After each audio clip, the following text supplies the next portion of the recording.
Hello, welcome to the Dear Nikki podcast, where I'm going to be giving you personalized user research advice based on your questions or struggles. So let's dive into today's episode.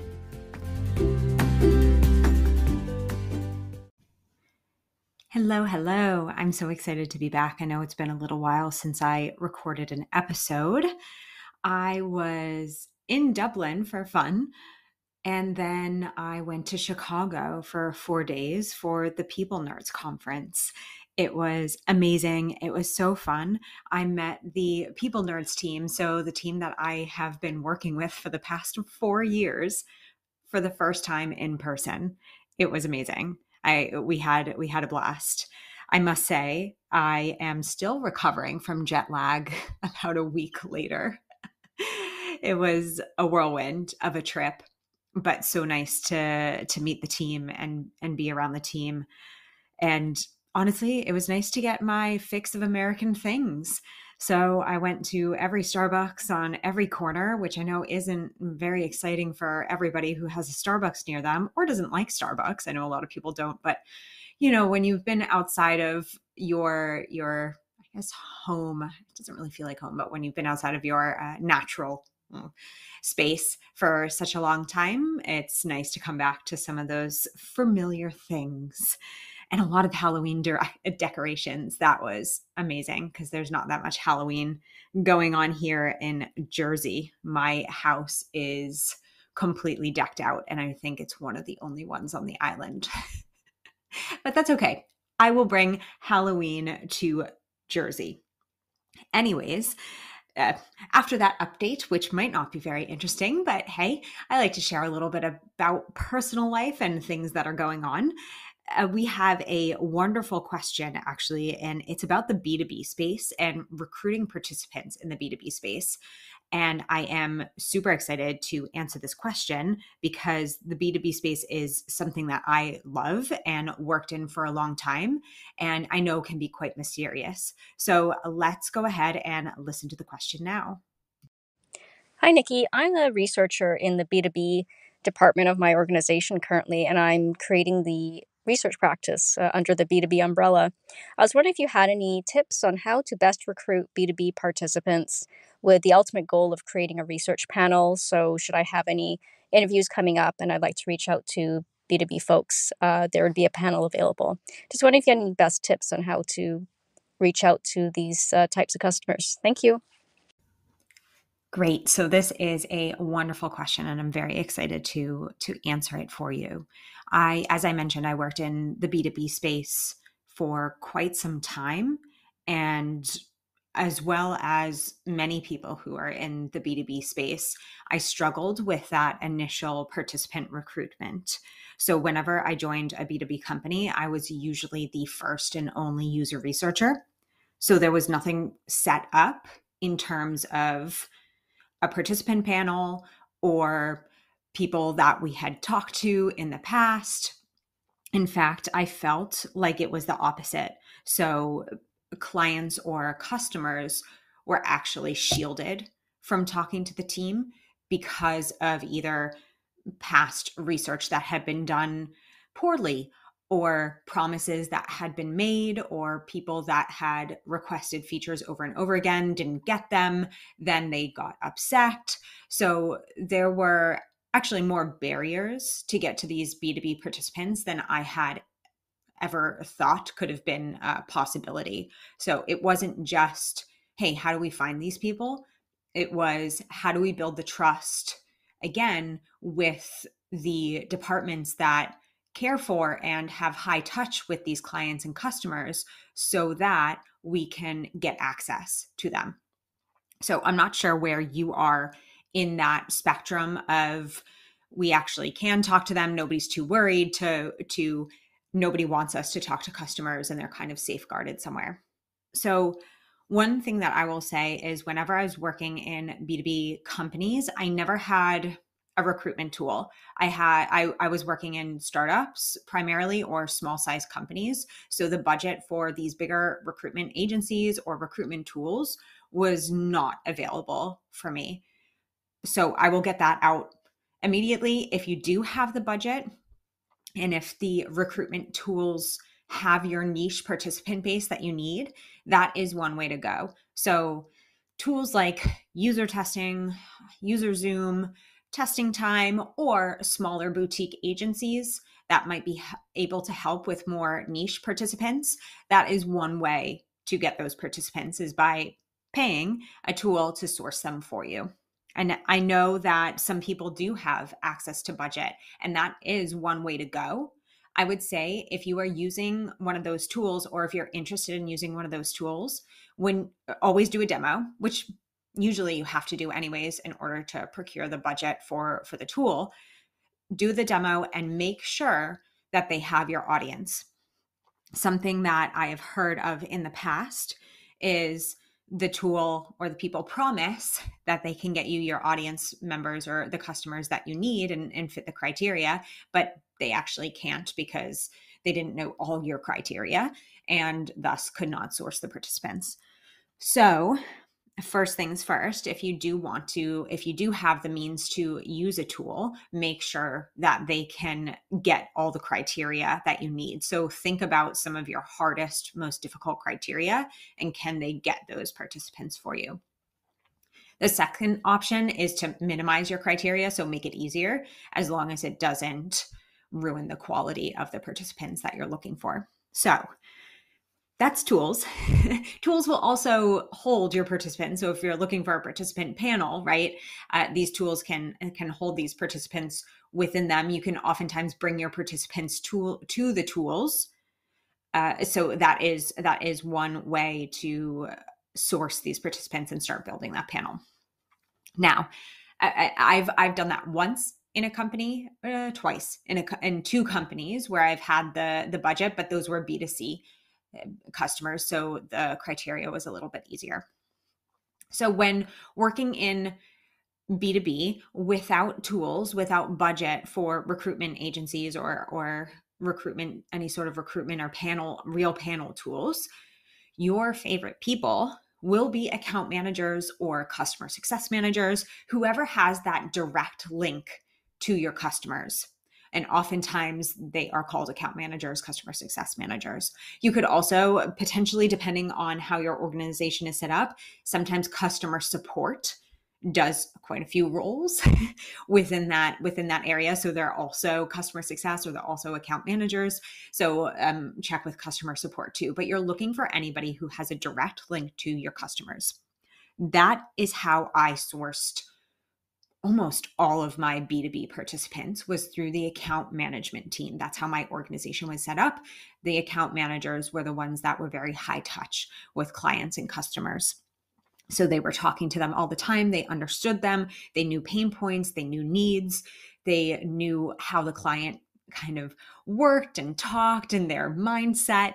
So those account managers were the number one people that I went to when I started at a company, and B2B company specifically, and when I wanted to begin research and building a participant panel.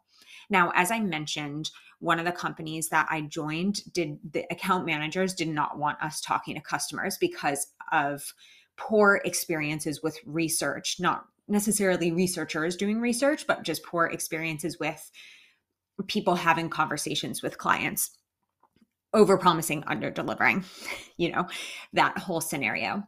So what I did is, for a little bit of time, I had to sit through account managers' customer calls. So I sat with them and I listened in. I also listened in to sales calls. So you could also reach out to your sales team to understand the people who are talking to them and thinking about your product during that time, because oftentimes the journey is different along those stages. So the person who is buying the platform might not be the person who is then using the platform. So both the sales team and account management teams can hold two different types of people within your platform.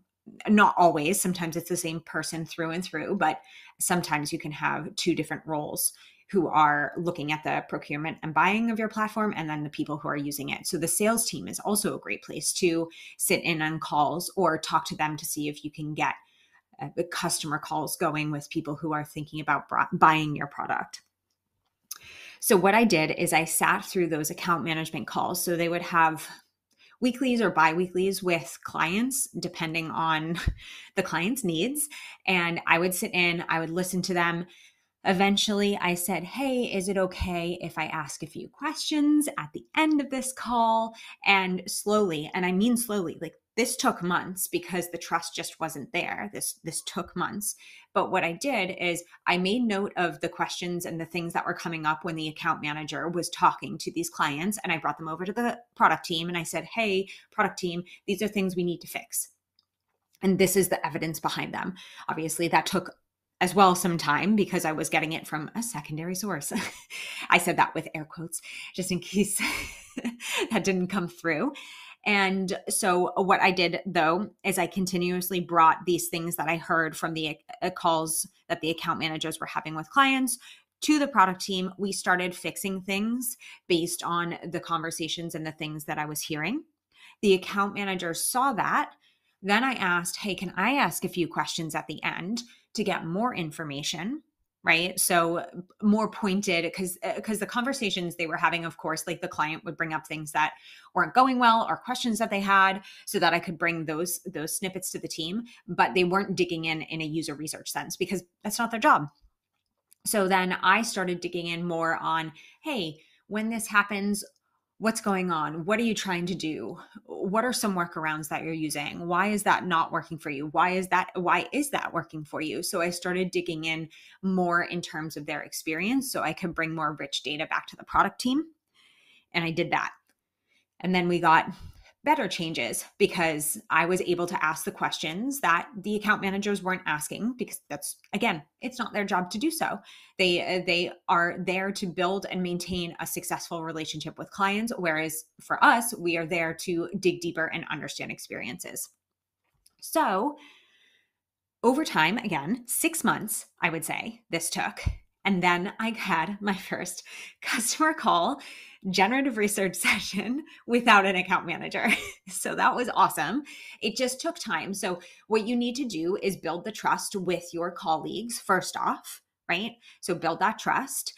And then once you have that trust, you can start to reach out to your account managers and say, hey, can I have time with this person for 60 minutes, for 90 minutes, for 30 minutes, whatever it is that you need for your given study.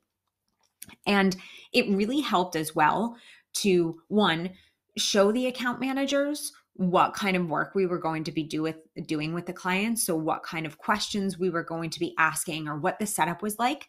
So what I did with my account managers as well is I put them through usability tests. So I did internal research on some of our features and I showed them what it was like to do a usability test. So what would the client or customer be going through when I'm talking to them in terms of a usability test? I also helped them see what a research, like a one-on-one interview, generative research session would be like. I asked them a load of questions, got them to talk about what they thought the client's experiences were, what they thought the biggest pain points were. Then so I started with those and I said, those are the two main methodologies that we're going to use. And as I advanced our methodologies to things like concept testing, card sorting, participatory design, journey mapping, mental models, as I increased our toolkit, I always introduced the methodology to the account managers so that they felt comfortable. They knew what the client was going to be a part of and thus could explain it to the customer, right? Another thing that I did is I created templates for the account managers to send out. So if they wanted to be the main point of contact for the research sessions, so sometimes they wanted to be the ones who are reaching out to customers and asking them if they wanted to be a part of research sessions. I mean, they have a lot on their plate already. So what I did is I created templates, essentially recruitment email templates that I sent to the account managers. So all they had to do when I said, hey, would it be possible for you to reach out to this customer? They just had to take that template and kind of fill in the blanks with, hey, we would love you to talk to us for a usability study. This, and this. And so it just made it easier when they were doing fill in the blanks. Another thing that I would say that made it easier is I made sure that the incentive matched the role we were recruiting for. What does that mean? So we did a lot of work on with social media managers. I talked to social media managers who were juniors. I talked to seniors or heads of social media at companies. So I always made sure that the incentive was respectful, essentially, for what we were asking from that person. This took some time and research. You can use participant incentive calculators. There are a few. Ethnio is one of them that I have used in the past, and I know that they have some good data. You can also talk with the account managers and see what they think. So get their ideas and feedback, and you can iterate on these incentives, but you just want to make sure that the incentive matches what you are asking. So if you're doing a 90-minute session, make sure that you're offering enough money so that it makes sense to that person. Because I know that some B2B platforms are dealing with people like doctors. Doctors require a lot of money to give 90 minutes of their time. Same with lawyers. When I did work with lawyers, same thing. But then I was doing work with social media managers, and that's a little bit less that I had to give for an incentive as I did for a doctor. So that is how I recruited and sourced those B2B participants. Other ways to do so, once you kind of have that buy-in, or if you already have that buy-in, I always had a pop-up on our platform. If this is allowed, I know that this isn't allowed with every platform, but a pop-up which allowed people to sign up if they were interested. So I gave a brief description of what it was that they were looking for, or what it was that we were looking for, and what we wanted them to sign up for, and they would pop in their name and email. And so I had them essentially in a list. Something else that you can do that I actually recommend more so than the pop-up is having the pop-up, but having it link to a page that gives detailed information on the participant panel. So what does that mean? Essentially, when you're building a participant panel, you want to create a sense of a community, and like these people are part of a community and giving something, and also getting something in return. So what does that look like? I did several different things when it came to this community and making them feel heard and respected and valued. One was biannual thank yous. So they got a biannual thank you from us. It was a gift basket. Check with your legal department to see what you are allowed and not allowed to give your clients, though, because that is something to very much consider. You might not be allowed to do this. Or another thing, so when the participant panel got too big to send everybody a thank you basket, we did a raffle for thank you basket and a raffle for swag. There was one time where I did a raffle for a discount as well. So there are a few different ways that you can say thank you. It's kind of similar to like how you would thank, a research participant if you didn't have the money to give them.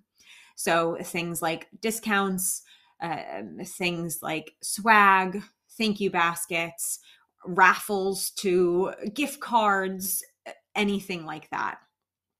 They also got to talk to us about our roadmap if they wanted to. So we had a customer roadmap day where we would share a roadmap to interested parties and they would give us feedback. We also had a special request features workflow for them. So they could request a feature and that would go into a special prioritized workflow that we would see, and we would use that and try as like a triangulation method of a lot of these people are requesting that they could download 50 images at once instead of just 5, right? And then that would get prioritized and triangulated with other data that we have been hearing maybe about the same thing.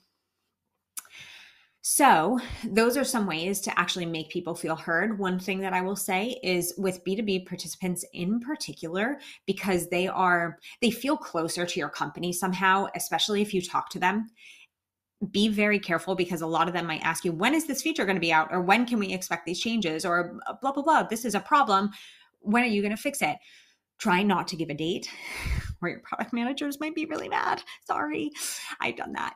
And so what I would always recommend doing is, hey, okay, we're going to take all this information. It's going to be considered in our roadmap, of which we have a meeting on, and at this date later, in January, let's say, and we will show you more of that once we have an idea of exactly when that's going to be done, because we don't want to promise something is done and it doesn't get done on time.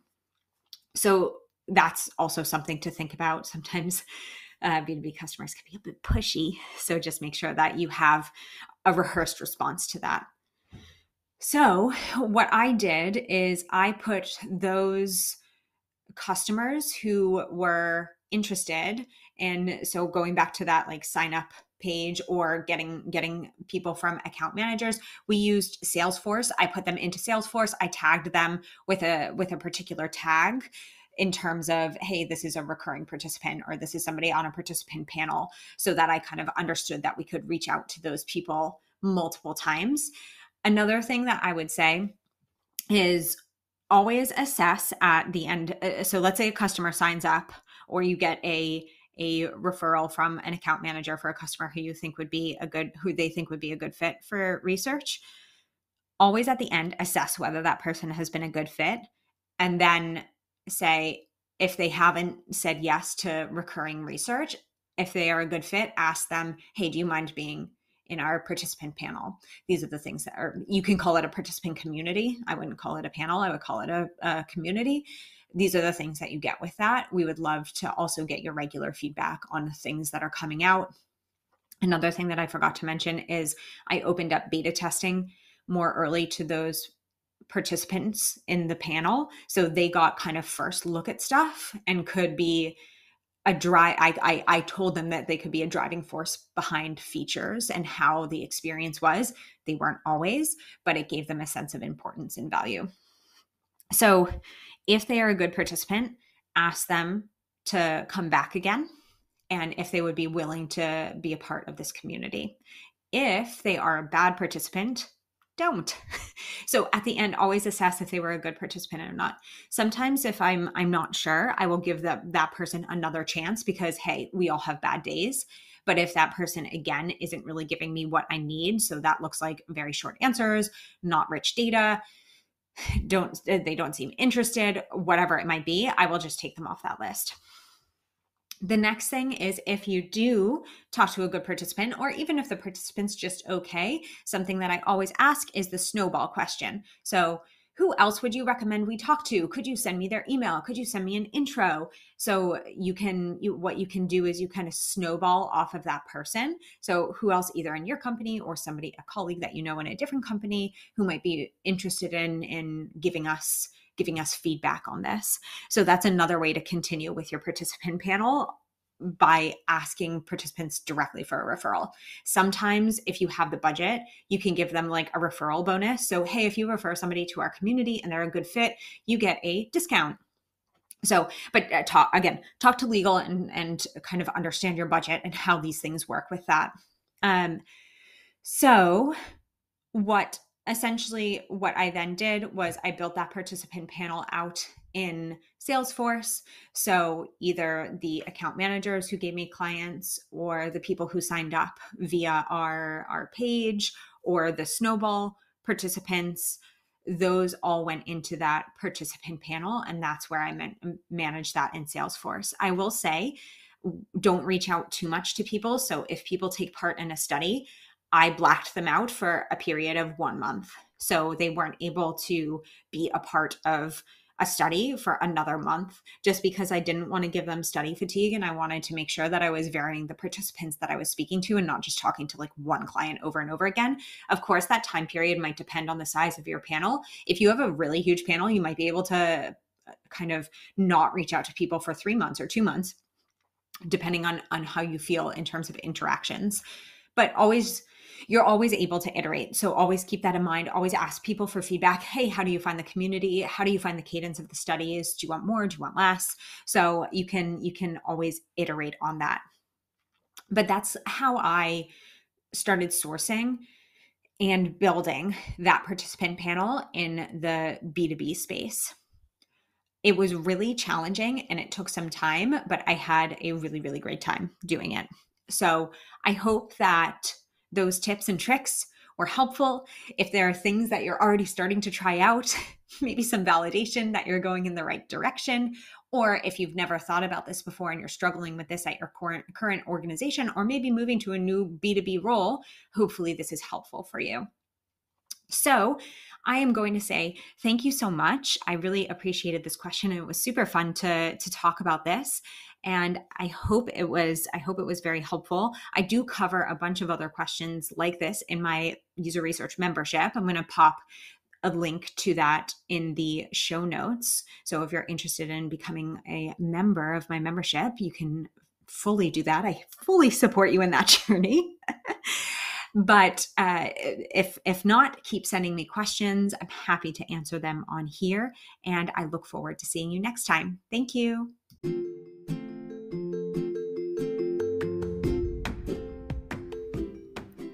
Thanks again for listening. Don't forget to hit subscribe and submit your next question. And I look forward to talking to you all soon. Bye.